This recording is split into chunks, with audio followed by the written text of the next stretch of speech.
যে মজলিসে বৈশা মাসলা মাসাইলের আলোচনা করা হয়, ছোট্ট থেকে ছোট্ট একটা মাসালা শুনলে শিখলেও মজলিসটার দাম কত? খায়রুম মিন ইবাদাতি সিত্তিনা সানা, বেরিয়া লাগাতার বিরামহীন একটানা 60 বছর নফল নামাজ ও নফল রোজা আদায় করলে যেই নাকি একটা মাসালা শুনলে শিখলে তার চাইতে বেশি নাকি। আপনারা কি শোনার জন্য কান রেডি রাখছেন? মাসালা শুনলে শিখলেই শুধু এই পরিমাণ, আমল করলে, ফরজ আমল করলে কি পরিমাণ নাকি তা আমি বলতে পারবো না। একটা সুন্নতের পর আমল করলে নবী পাক বলেন, মান তামাসসাকা বিসুন্নতি ইনদা ফাসাদে উম্মতি ফালাহু আজরু মিয়াতি শাহিদ। যে সময় মুসলমানদের নিজেদের অলসতার কারণে অথবা অমুসলমানদের অপষড়যন্ত্রের শিকার হইয়া মুসলিম সমাজ থেকে সুন্নতগুলো বিলুপ্ত হতে থাকবে, আজ একটা কাল একটা, একটু একটু করতে করতে সুন্নতগুলো মিটে যাওয়ার সম্ভাবনা দেখা দেবে। এই মুহূর্তে যদি আমার কোন উম্মত একটা সুন্নতকে জিন্দা করার উদ্দেশ্যে আমলে পরিণত করে, আমল করে একটা সুন্নতের উপরে, আল্লাহর নবী বলেন, আমার সাথে যারা উহুদের ময়দানে যে 70 জন শাহাদাত বরণ করেছে, বদরের যুদ্ধে গিয়ে 14 জন শাহাদাত বরণ করেছে, এইরকম জলিলুল কদর শ্রেষ্ঠ শ্রেষ্ঠ শহীদের 100 শহীদের নেকি একত্রিত করলে যেই নেকি একটা সুন্নতের পর আমল করলে তার। আলহামদুলিল্লাহি নাহমাদুহু ওয়া নাস্তাঈনুহু ওয়া নাস্তাগফিরুহু ওয়া নু'মিনু বিহি ওয়া নাতাওয়াক্কালু আলাইহি ونعوذ بالله من شرور أنفسنا وسيئات أعمالنا من يهد الله فهو المهتد ومن يضلل فلن تجد له وليا مرشدا ونشهد أن لا إله إلا الله وحده لا شريك له ونشهد أن سيدنا وسندنا وحبيبنا وطبيب قلوبنا ومولانا محمدا عبد الله ورسوله صلى الله تعالى عليه وعلى آله وأصحابه وبارك وسلم تسليما كثيرا أما بعد فأعوذ بالله من الشيطان الرجيم بسم الله الرحمن الرحيم يا أيها الذين آمنوا اتقوا الله حق تقاته ولا تموتن إلا وأنتم مسلمون ثم قال الله تعالى يا أيها الذين آمنوا ادخلوا في السلم كافة ولا تتبعوا خطوات الشيطان إنه لكم عدو مبين আলম দাস্তান উত্তরপাড়া যুব সমাজের উদ্যোগে আয়োজিত 2 দিন ব্যাপী বার্ষিক তাফসীরুল কুরআন মাহফিলের দ্বিতীয় দিন, প্রথম দিন 23 তারিখ, প্রথম দিনের সম্মানিত সভাপতি, মাহফিল উপলক্ষে দাওয়াতি উলামায়ে কেরাম,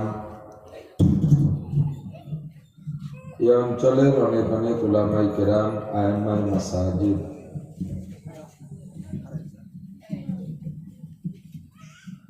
প্রাণপ্রিয় দেশবাসী,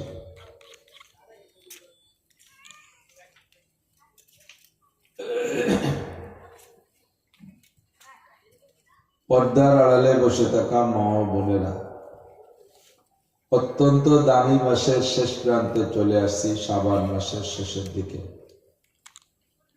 অল্প কয়েকদিন পরে আসতেছে রমজান মাস, 12 মাসের নেতা মাস। পিছনে রেখে আসছি আর একটা দামি মাস। দামি মাসের দামি সময় আল্লাহ পাক রব্বুল আলামিন তার ঘরের কাছে আমাদেরকে ডেকে নিয়ে আসছেন। জান্নাতের আশায় জাহান্নামের ভয়ে, সওয়াবের আশায় গুনার ভয়ে, হেদায়েতের আশায় গুমরাহির ভয়ে, শিরিক ও কুফর মুক্ত ঈমান গড়ার লক্ষ্যে, বেদাত মুক্ত সুন্নতি আমলের প্রশিক্ষণ দেওয়ার জন্য আল্লাহ পাক রব্বুল আলামিন আমাদেরকে আসার বসার তৌফিক ইনায়াত করেছেন। এজন্য শুকর আদায় করি আলহামদুলিল্লাহ। রাজৈর থানা সদরে অনেক মানুষ মান ইউরিদিল্লাহু বিহি খাইরান ইউফাক্কিহু ফিদ্দীন, একমাত্র আল্লাহ পাক রব্বুল আলামিন যার কল্যাণ ও কামিয়াবি ইহকাল ও পরকালের মঙ্গল কামনা করেন, তাকেই আল্লাহ পাক রব্বুল আলামিন দ্বীনের কাজ করার সুযোগ ও তৌফিক দান করেন। এজন্য আমরা শুকর আদায় করতে পারি যে আশা করি আল্লাহ পাক আমাদের কল্যাণ কামনা করি আমাদেরকে ডেকে নিয়ে আসছেন। হযরতে উলামায়ে কেরাম যার যার কায়দায়, যার যার ইলম ও সমঝ মতে, বুঝ মতে মাহফিলে আলোচনা করে। হর গুলেরা রঙ্গ বইয়ে দেগা রাস, প্রত্যেক ফুলের রং ও ঘ্রাণ আলাদা। প্রত্যেক বক্তার যার যার আলোচনার বাচন ভঙ্গিতে তার কথা শুনতে ভালো লাগে, শুনি আমরা। সকলেরই ফিকির থাকে উম্মতরে কিছু ভালো কথা শোনাবো, বোঝাবো। আমি ছোট মানুষ, আমার ইলম কালাম কম, যা দু অক্ষর জানি নিজের আমলের ত্রুটি খুব বেশি, এজন্য বলতে খুব ভয় পাই। অত্যন্ত সুন্দর মাইক, পরিবেশ বড় সুন্দর, কমিটির নিয়ন্ত্রণ সুন্দর, আমাদের আদর আপ্যায়নও করেছেন আলহামদুলিল্লাহ, অনেক সুন্দর। সব কিছু সুন্দর পাইয়া ঝাড়িয়ে বয়ান করে দিলাম। এই বয়ানের পর আমার নিজের আমল না থাকলে আমার বিপদ আছে সামনে। গত মাসে 26শে রজব দিবাগত রাত হুজুর আলাইহিস সালাতু ওয়াস সালাম মেরাজে গিয়েছিলেন। তো হুজুর মেরাজ থেকে এসে যে বিবরণ দিলেন, জান্নাতের কথা যখন বললেন, তখন সাহাবায়ে কিরামের মনে হচ্ছিল যে জগতে আর কেউ জাহান্নামে যাবে না। এরপরে যখন জাহান্নামের বর্ণনা দিচ্ছিলেন, তখন মনে হয় যেন জান্নাতে আর কেউ যাবে না, সবই জাহান্নামে যাবে। হুজুর সর্বপ্রথম জাহান্নাম দেখতে গিয়ে, ঢুকে গিয়ে যা দেখলেন, সেই কথাটা পড়েই আমি আতঙ্কিত। মিশকাত শরীফের মধ্যে হাদিস আসছে, হুজুর বলেন, মারারতু লাইলাতা উসরিয়া বি বিকওমিন তুকরাজু শাফাহুহুম বিমাকারিজা মিনান নার। জাহান্নামে ঢুকেই দেখি একেবারে প্রথম কাতারে এক শ্রেণীর মানুষকে আযাব দেয়া হচ্ছে, অপমানজনক শাস্তি। কি শাস্তি তাদের? গায়ে তাদের আগুন নাই, সাপেও তাদের কামড়াচ্ছে না, ফেরেশতারা গুর্জ দিয়েও তাদেরকে পিটাচ্ছে না। তাদের শাস্তি হলো খুব ভালো জায়গায় বসাইয়া ফেরেশতারা আগুনের কেচি দিয়ে ঠোঁট আর জিহ্বা কাটতেছে। একবার কেটে শেষ করতেছে, আবার জোড়া লাগতেছে, আবার কাটতেছে, আবার জোড়া লাগতেছে, এতেই চিল্লাচ্ছে। হুজুর বললেন, জিবরাইল, মান হাউলাই ওয়া মা শানুহুম, এরা কারা, এদের এই অবস্থা কেন?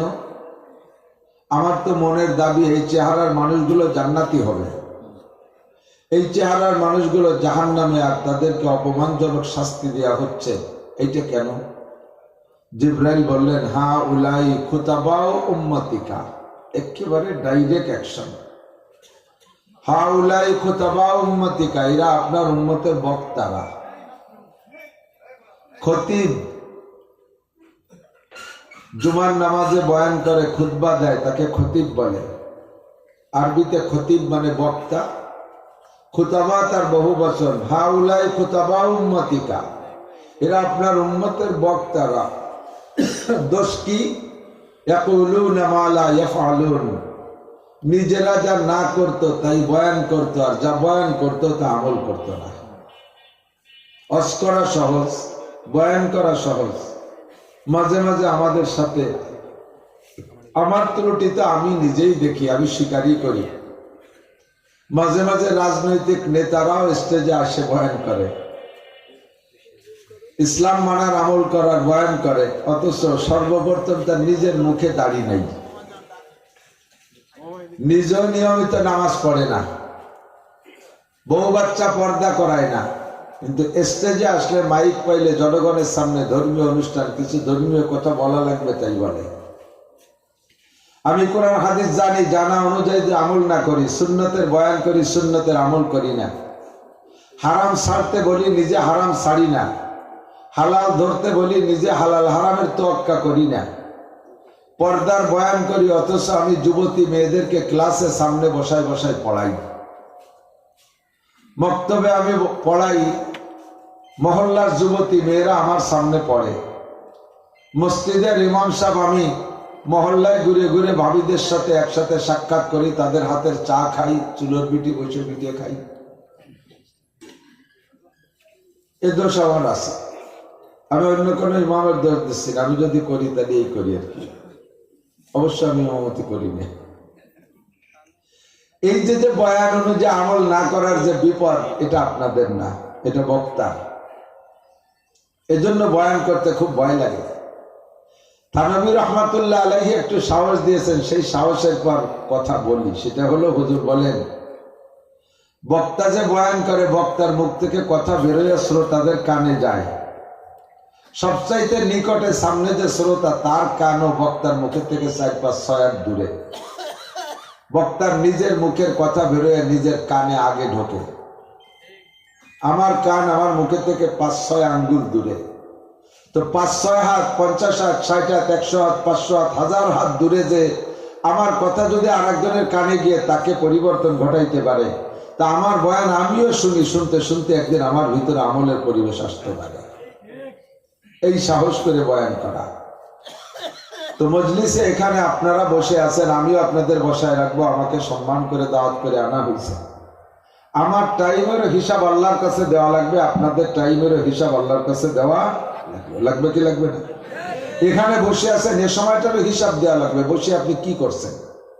আমি আপনাকে 1-1.5 ঘন্টা বসায় রাখলাম, আমি কি দিয়েছি কিয়ামতে আমাকে জবাব দিতে হবে। আর উমরিহি ফিমা আফনা, এই প্রশ্নের জবাবে তোমার গোটা জীবনের হিসাব দাও, সারা জীবনের হিসাব দাও।